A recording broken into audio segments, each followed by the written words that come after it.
The bride, the groom, 100 guests, and a beautiful venue. The wedding of Sherry Samiran and Aaron Azar could have looked like many others, but instead it became truly unique, celebrated and streamed online through Zoom. I love you very much, and this goes to show that no matter what happens in the world, nothing will stop us from expressing our love to each other. So we had been planning the wedding for over a year, and the wedding was scheduled for the day of our 3-year anniversary. About 2 weeks before the wedding, the state of California announced that no events more than 50 people should be happening. So that's when we decided, okay, we have to cancel it at this point. We have to postpone. And we wanted to still celebrate the day. Organizing the online streaming of a wedding ceremony through Zoom was not as easy as it may sound, say the newlyweds. Sherry's was in a house dress, not a wedding gown. The groom, on top of getting married, was also a DJ and MC.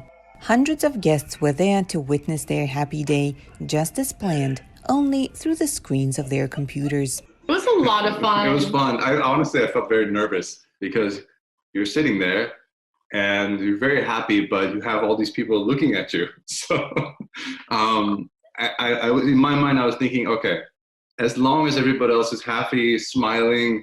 So I did a toast to every person. And even though that was great, I got really drunk by the time I was done because I was toasting every single person. I was saying, oh, thank you, thank you, thank you. The guests from different states and a number of countries were celebrating with the couple online. The couple exchanged rings and vows, they danced and cut the wedding cake, and in the end, the bride even tried to throw the bouquet. I stood away from the screen and I was like pretending to throw it, and then by the time I did the real version, I just like ran to the screen and I was like, oh, Tallene, this is for you. And then when we do go back to work eventually, who knows when, but when that day comes, I'm going to make another bouquet and actually go give it to her in person. The couple that also now works from home didn't insist on any dress code for their guests. Some people who hadn't gotten dressed up for a couple weeks being at home would use this as an opportunity to get dressed up if they wanted to, but it wasn't a requirement. There were some people in pajamas, but there were some people with full, jewelry, dresses. The celebration, despite being held online, lasted for 3 hours, and it felt very real for everyone.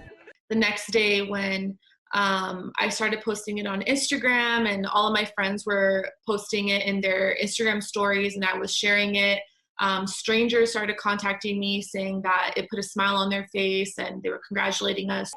The couple will still celebrate their wedding in a year's time on the same day. But they say that despite the circumstances, this virtual wedding couldn't have felt more real. For Angelina Bagdasaryan in Los Angeles, California, Anna Rice, VOA News.